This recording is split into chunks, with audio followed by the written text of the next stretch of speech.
जीव हमारी जाति है, मानव धर्म हमारा।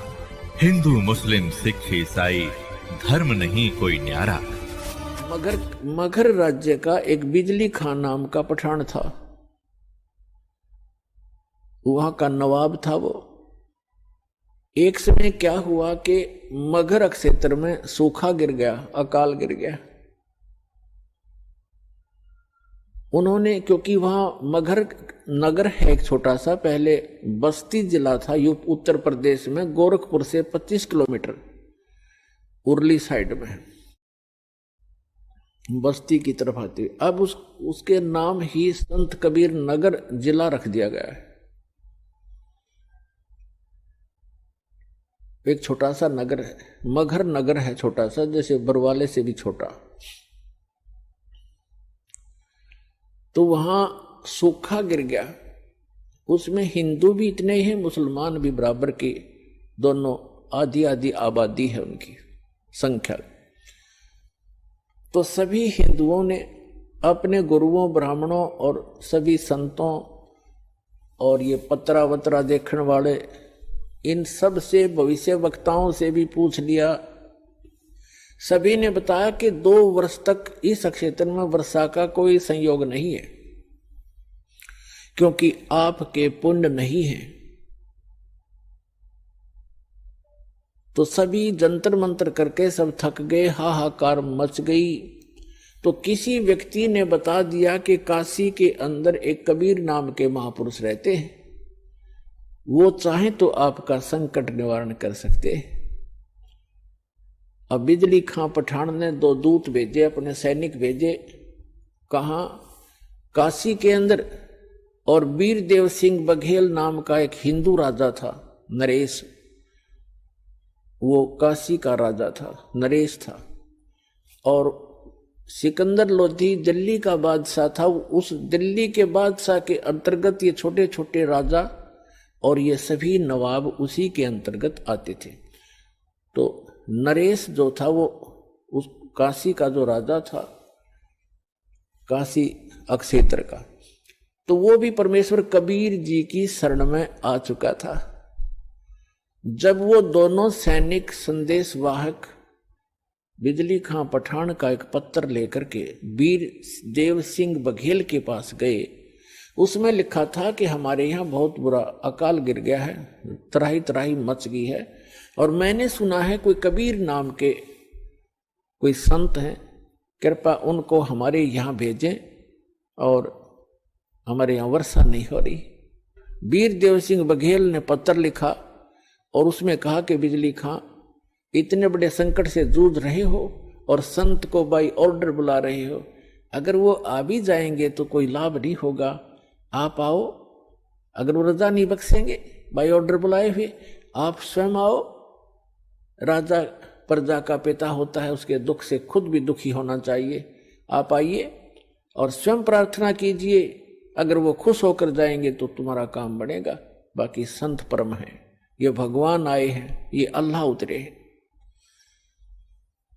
और उनको मौखिक भी समझा दिया दोनों सैनिकों को कि जाके आपके राजा को ऐसे, नवाब को ऐसे बोल दो। उन्होंने आकर के बताया, जी ऐसे ऐसे बात है। बिजली खां पठान सैकड़ों की संख्या में अंगरक्षक वो साथ लेकर के चला और वहां पहुंचा कबीर परमेश्वर की कुटिया के पास। दोनों, वो नवाब भी और नरेश भी। और नरेश वीर सिंह बघेल तो उनका शिष्य था, दंडवत प्रणाम किया। अब बिजली खान पठान था, इनका एक विधान है कि हम शीश नहीं झुकाया करते अल्लाह के सिवा। वो खड़ा रहा, फिर भी मालिक तो अपने बच्चों को शरण में लेने के लिए सोशल सीदर करते हैं। अब क्या हुआ, फिर उन्हें बताया भी कैसे आना हुआ। परमात्मा ने पूछा कि ये कैसे आई 2-2 नवाब, 2-2 राजा गरीब की झोंपड़ी पर। तो वीर सिंह ने कहा, बिजली खां सुना दे अपनी दास्तां।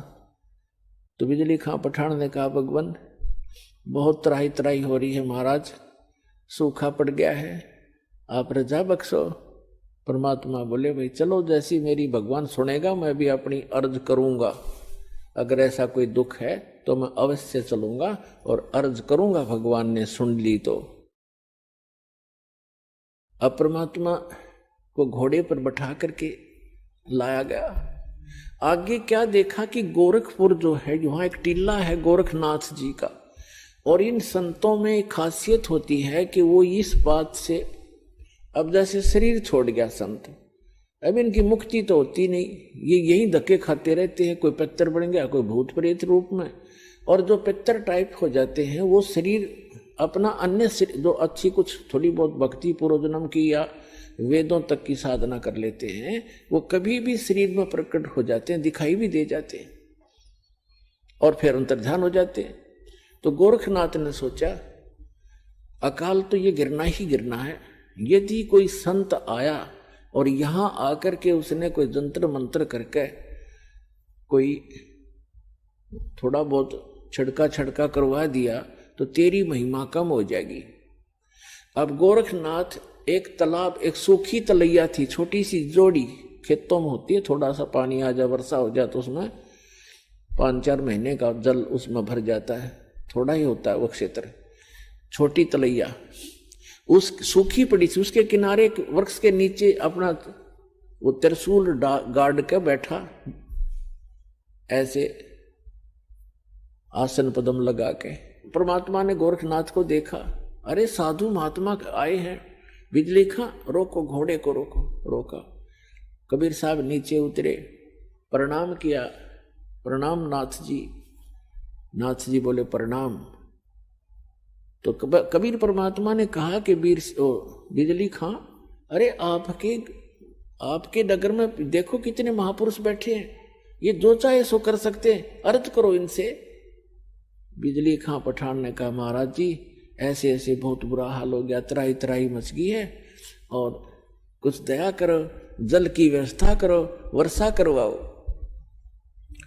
गोरखनाथ जी उठे, त्रिशूल उठाया, उस जोड़ी सूखी तालाब के बीच में जाकर त्रिशूल मारकर ऐसे निकाल दिया, उसमें से एक फुहारा निकला पानी का, और देखते ही देखते वह तलैया पानी की भर गई, वह जोड़ी। और परमात्मा कबीर साहब ने कहा देखो भाई देखो कमाल हो गया, अरे देखो ये तो खुद भगवान उतरे हैं, और आपका देखो कैसे इन्होंने पानी पानी कर दिया, वो बन गया काम आपका देखो। अब बिजली खां पठान ने कहा महाराज जी ये तो शाम तक का भी पानी नहीं, हमारे पशु भी नहीं छिक सकते, तो अर्ज करो महाराज जी, जब इतना कर सकते हैं नाथ जी तो और भी कर देंगे कृपा। तब उसने बिजली खां पठान ने कहा मालिक ए नाथ जी, हे महाराज जी, वर्षा हो तो बात बने, इस एक तालाब से बात चलेगा नहीं काम, ये तो शाम तक के पीने का भी नहीं काम बनेगा। तब नाथ जी कहते हैं कि इस क्षेत्र में 2 वर्ष तक वर्षा होने के कोई योग नहीं है, ये तो मैंने अपने कोटे से तुम्हें ये जल दिया है, इससे आगे मेरे बस की बात नहीं है, और कोई और हो तो खोज लो उसको। अब बिजली खां पठान ने कहा परमात्मा कबीर साहब से कि महाराज जी, ये संत जी आप दया करो, इससे तो बात बनेगी नहीं।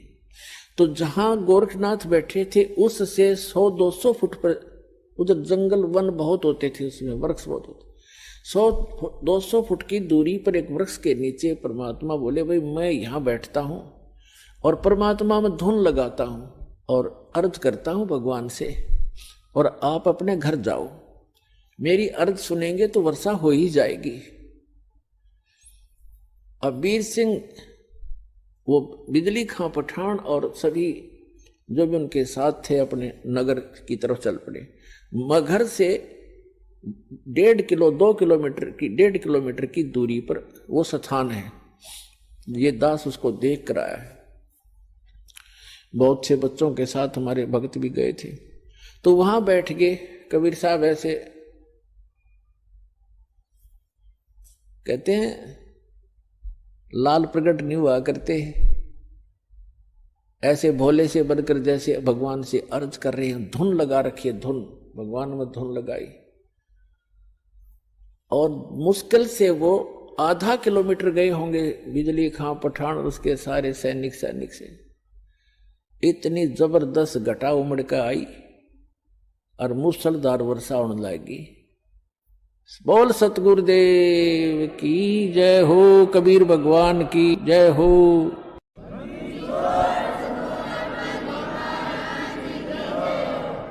कर दिया सब एक कम एक, सारे तालाब भर दिए, ठाठम ठाठ कर दिए। अब बिजली खां पठान सारा नगर उठ के आ गया। अरे गोरखनाथ तब आ गया जब कि यो तो तेरी बेइज्जती और करड़ी होगी, कहीं नो ना पता लग जा मैं गोरखनाथ हूं। अब वापस आगे सारे उमड़ के आध घंटा वर्षा हुई नो, जबरदस्त एक कम एक कर दिया, भर दिए सब तालाब तलैया, बड़े बड़े तालाब भी भर दिए। तब सभी आगे कि महाराज ने ऐसे महापुरुष आए हैं, चरणों में पड़ गए और कहा भगवान घर चलो, हमारे घर चलो, वहां नगर में चलो।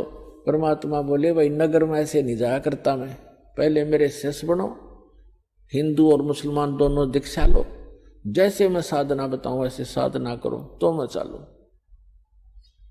अब जीवन दान मिला सैकड़ों व्यक्तियों को। छोटे नगर होया गांव होया करते थे पहले, सब कहने लगे जी जो आप कहोगे हम वही करेंगे। तो परमात्मा ने कहा भाई ये मांस मिट्टी खाना अच्छी बात नहीं है, और मांस नहीं खाना ठीक है, भक्ति करो, परमात्मा का नाम लो, अच्छे काम करो, मांस खाना छोड़ दो मुसलमानों। तो उन्होंने कहा जी जैसे आप कहोगे ऐसे कर लेंगे। तो उन्होंने ईद बकरीद मनाना कतई बंद कर दिया, मांस नहीं खाया। बाकी ईद बकरीद वाले दिन खीर ख्यार बना के खान लग गए अपने। कहने का भाव ये है कि परमात्मा ने केवल अपनी समर्थता दिखानी थी। जब नगर में गए, एक व्यक्ति था जुलाहा, उसके संतान नहीं थी,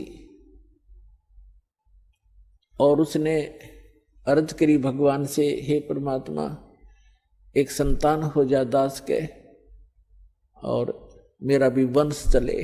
परमात्मा ने कहा बेटा भक्ति कर ले।